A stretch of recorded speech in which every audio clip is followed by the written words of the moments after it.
जय हिंद साथियों, मैं हेमंत यादव आपका अपने YouTube चैनल वीबी एकेडमी 2.0 में स्वागत करता हूं। जैसा कि आप जानते हैं, मैं आपको यहां पर मैथ्स के जितनी प्रॉब्लम है, डाउट है, जो भी मैथ के टॉपिक है लगभग सभी कंप्लीट करवाने वाला हूं। आपसे वीडियो शुरू करने से पहले मैं बोलता हूं, ये हमारे जो वीडियो है, टॉपिक जो है, ये आप शेयर करें, ज़्यादा शेयर करें, क्योंकि जो भी आप जैसे जिन बच्चों को नीड है मैथ पढ़ने की, कंपटीशन निकालना चाहते हैं, गवर्नमेंट जॉब लेना चाहते हैं और नॉलेज के लिए भी ये टॉपिक उनके पास ज़्यादा पहुंच सके, इसलिए आप शेयर करें और हमें सब्सक्राइब करें हमारे चैनल को, जिससे कि आने वाली जितनी वैकेंसी हैं उनके नोटिफिकेशन और तैयारी के बारे में आपको यहाँ से इन्फॉर्मेशन मिलती रहे। ठीक है साथियों, टॉपिक स्टार्ट करता हूँ। आज आपके लिए टॉपिक लाया मैथ का गुणनफल में जीरो निकालना। जब मल्टीप्लाई करते हैं तो कितने जीरो आएंगे, जीरो का मतलब राइट मोस्ट साइड में कितने जीरो आते हैं, अंत में जीरो कितने आ रहे हैं मल्टीप्लाई करने में। तो find out number of zeros in multiplication. देखते हैं टॉपिक को, मैं समझाता हूं, आप देखिए मेरे साथ। टॉपिक का नाम है गुणनफल में शून्य, जीरो निकालना, नंबर ऑफ जीरो निकालना। ये मेरी क्लास 3 है। यहां देखिए शून्य, जीरो का अर्थ क्या होता है। पहला मतलब है जीरो का अर्थ क्या है। यहाँ अर्थ का मतलब इस बात से नहीं है कि जीरो क्यों आया है, जीरो क्या है। यहाँ अर्थ का मतलब खाली मैं आपको बताना चाहता हूं इस टॉपिक में जीरो का मीनिंग क्या है। इस टॉपिक में देखो, अगर मैं 2 की मल्टीप्लाई 5 में करता हूं तो जीरो आता है, एक जोड़ा बनता है 2 और 5 का, तो एक जीरो आ रहा है। इसी तरह अगर यहां पे 20 होता और 20 को लिखता मैं 2 गुणा 5, तो यहां पे जोड़ा बन गया 2 और 5 का। जोड़ा एक बनना है, एक जीरो आ रही है, एक दो फालतू से हम छोड़ देते हैं। तो जीरो का मतलब क्या है, जो 2 और 5 की मल्टीप्लाई से आता है। अब बहुत से बच्चे क्या कहते हैं कि भाई 4 की मल्टीप्लाई करें 5 में जब भी आ जाएगा, 8 की करें जब भी आ जाएगा, लेकिन सबसे फैक्टर हमने कहा ना, प्राइम फैक्टर उस नंबर का। अगर हम 4 की मल्टीप्लाई 5 में करते हैं तो 4 को क्या लिखेंगे, 2 इंटू 2, 2 गुणा 2 और 5 ऐसे ही लिख लेंगे। तो देखिए कितना आ रहा है, 20। जोड़ा तो एक ही बनना था ना, 2 और 5 के जितने पेयर बनेंगे उतनी जीरो होंगी, जितने 2 और 5 के पेयर बनेंगे, जोड़े बनेंगे। इसको मैंने थोड़ा यहां समझाया हुआ है। अगर मैं 2 को मान लेता हूं लड़के, जितने बॉयज हैं उन्हें बोल देता हूं 2 हैं, और जो गर्ल्स हैं उनका मैंने 5 नाम लिख दिया। तो लड़कों को 2 मान लिया है और लड़कियों को 5 मान लिया है। अब क्वेश्चन है कि एक मान लिया शादी का स्वयंवर हो रहा है, उस स्वयंवर में लड़के 2 क्या थे, लड़के कितने पहुंचे हैं, 3, और लड़कियां कितनी हैं, 5। तो 5 लड़कियां थी, यानी कि लड़कियां पहुंची हैं 4। 2 को बोल रहे हैं लड़के और 5 को बोल रहे हैं लड़कियां। लड़के 3 पहुंचे हैं स्वयंवर में और लड़कियां 4 पहुंची हैं। तो कितने पेयर बन सकते हैं, शादीशुदा कितने पेयर बन जाएंगे जिसमें भी शादी करवा दी जाए। तो देखो 3 लड़के हैं, 3 लड़कियां लेंगे, पेयर बन जाएंगी, 3 शादी हो जाएंगी। तो इसका मतलब, इसको मैं समझाना चाहता हूं, जो पावर कम होगी 2 और 5 में, जो कम पावर है उतनी जीरो आएंगी। तो यहां कितनी जीरो जाएंगी, 3 जीरो आ जाएंगी। अगर चाहें तो हम मल्टीप्लाई भी कर सकते थे।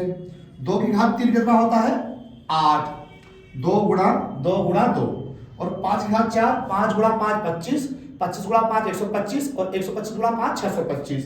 अब अगर आप देखो मल्टीप्लाई करके इसकी, जब इसकी मल्टीप्लाई करेंगे हम, 8 पंजे 40, 4, 8 दूनी 16, 16 और 4 20, 2, 8 6 48, 48 और 2 50। कितनी जीरो आ रही है, 3। यहां मल्टीप्लाई करके देखिए जब पता लग रहा है। मल्टीप्लाई नहीं करनी है, सिंपल, जो पावर कम होगी उतनी जीरो होंगी। अगर मैं आपसे पूछूं 2 की पावर 6, लड़के 6 आए हुए हैं, 5 की पावर 7, लड़कियां 7 आई हुई हैं, तो यहाँ पे कितनी शादी हो सकती है, कितने जोड़े बन सकते हैं।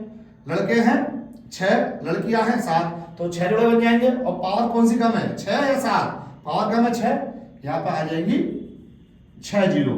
इसका मतलब बेसिकली अगर मैं आपको बताऊं, अगर आप गुणनफल में जीरो निकाल रहे हो, जो 2 और 5 की जो पावर है, 2 और 5 की पावर, उसमें जो पावर कम होगी, लीस्ट पावर जो होगी, जो घात कम है उतनी ही जीरो होंगी। 2 और 5 के अलावा जीरो नहीं होंगी। अगर 2 की जगह कुछ और आ रहा है, 5 ही 5 आ रहे हैं साथ में, जीरो नहीं आएंगी। 2 ही 2 आ रहे हैं, 5 नहीं आ रहा, तो जीरो नहीं आएंगी। जब 2 और 5 दोनों आएंगे तभी जीरो आएंगी। ठीक, देखते हैं आगे।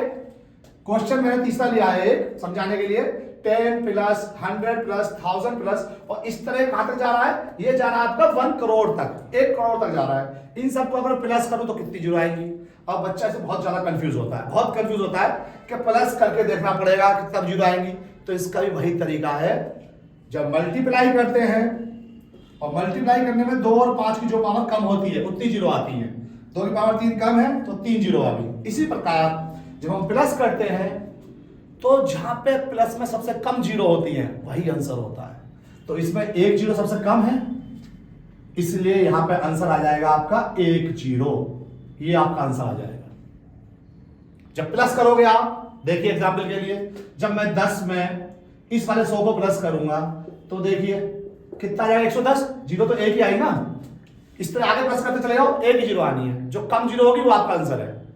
नेक्स्ट 10 और 100, जो मैंने यहां पर समझाया था वो 10 और 100, अगर हम जोड़ते कितना आएगा, 110। जीरो कितनी आई, एक जीरो आई ना। Next factorial. बहुत से बच्चों को फैक्टोरियल का पता नहीं है। फैक्टोरियल क्या है? फैक्टोरियल का मतलब मैंने लास्ट क्लास में बता रखा आपको, क्लास 1 में, क्लास 2 में। मैं फिर बताता हूं आपको फैक्टोरियल क्या है। Factorial is nothing, only multiplication है रिवर्स ऑर्डर में, ओनली मल्टीप्लिकेशन रिवर्स ऑर्डर में। जैसे ये 10 है तो आप 10 की मल्टीप्लाई करोगे 9 में, 9 की 8 में, कहां तक जाना है आपको, 1 तक जाना है, 1 तक जाना है। तो ये जो बैक काउंटिंग में मल्टीप्लाई करी है हमने, इसको बोलते हैं क्या, फैक्टोरियल। फैक्टोरियल का मतलब है 10। फैक्टोरियल का अर्थ है 1 से लेके 10 तक की गुणा कर दो, बस ये अर्थ है इसका।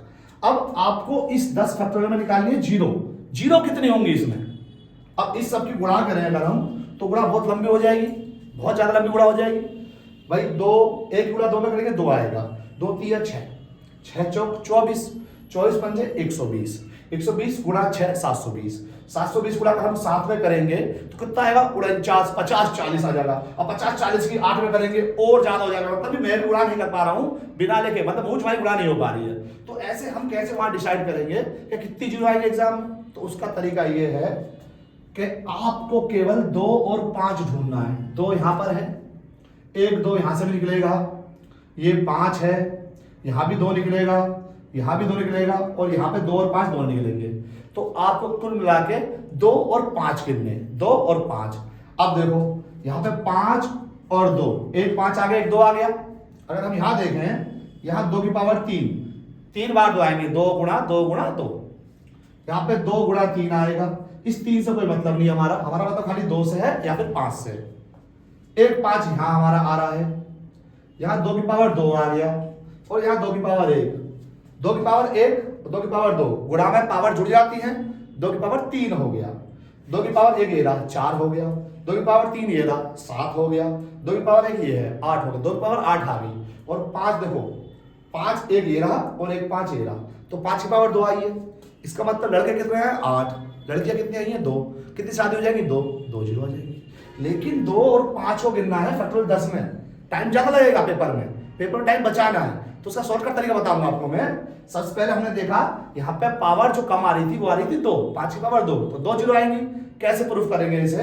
ये जो 10 फैक्टोरियल है इसको आप डिवाइड कर दो 5 से, 5 से डिवाइड करना है, क्योंकि 2 और 5 में जब मैंने लगातार काउंटिंग लिखी है, 2 और 5 की लगातार काउंटिंग, तो उसमें 5 कम आया है। ध्यान रखना, जो कम आता है वही जीरो होती है। तो 5 से डिवाइड करोगे आप इसे, कितना आ जाएगा, 2। अब 2 जो है 5 से डिवाइड नहीं होगा, अगर मैं 2 को 5 से डिवाइड करूं तो नहीं होगा, इसका मतलब 2 जीरो आएंगी। इतना आसान है, एग्जाम में इतना करना है आपको। एक एग्जाम्पल और ले रहा हूं मैं, फैक्टोरियल 100।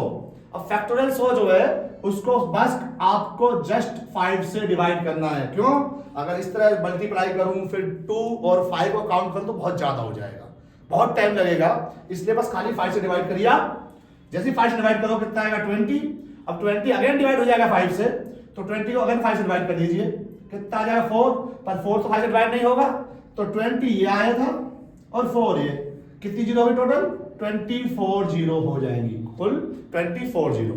इसी तरह क्वेश्चन है 2 से लेके आपने 100 तक लिखा हुआ है मल्टीप्लाई में, इसमें कितनी जीरो होंगी आप देखिए। 100 फैक्टोरियल का मतलब क्या है, 100 फैक्टोरियल का इसका मतलब है 1 से लेके 100 तक गुणा, यही मतलब है 1 से लेके 100 तक गुणा। और ये गुणा कौन सी है, 2 4 6, ये है प्रोडक्ट ऑफ इवन नंबर्स, यानी कि सम संख्याओं की गुणा है। जब 1 से लेके आपने 100 तक गुणा करी, 1 से लेके 100 तक गुणा करी, कितनी जीरो आई? 24। अब आप सम संख्या गुणा करोगे तो 100 तक में आधी सम होती है, आधी विषम, तो 24 का आधा 12। यहां आपकी 12 जीरो आएंगी, 24 का आधा 12। इसी तरह अगर मैं 1 से लेकर 99 तक मल्टीप्लाई करूं, अभी आपको बताया 1 से लेकर 100 तक में है, 1 से लेकर 100 तक में आधे सम होंगे, आधे विषम होंगे, यानी हाफ नंबर जो इवन है और हाफ नंबर ओड होंगे। ठीक, तो जब इवन नंबर आपके आधे हो गए, 1 से 100 तक की मल्टीप्लाई में टोटल 24 जीरो थी नेचुरल नंबर की मल्टीप्लाई में। जब हम इवन नंबर की मल्टीप्लाई करेंगे, इवन नंबर की, तो 24 का आधा 12। अब ओड की करेंगे तो बच्चों के दिमाग में क्या आएगा? भाई 24 टोटल थी, आधी इवन होगी तो आधी ओड होंगी 12। ओड कैसे हो सकती है? ओड में तो 2 आएगा ही नहीं। ओड में 1 3 5 7 इस तरह मल्टीप्लाई में 2 तो आएगा ही नहीं, और जब तक 2 नहीं आएगा 5 के साथ, तो जोड़ा कैसे बनेगा? इसलिए यहां कोई जीरो नहीं होगी, यहां कोई जीरो नहीं होगी। ठीक है, तो ये मैंने टॉपिक करवाया है आपका, यहां पर कोई जीरो नहीं आ रही है। इससे आगे के क्वेश्चन एग्जाम में और भी क्वेश्चन आने वाले हैं, वो मैं आपको नेक्स्ट वीडियो में क्वेश्चन डालता हूं। ठीक है साथियों, जय हिंद।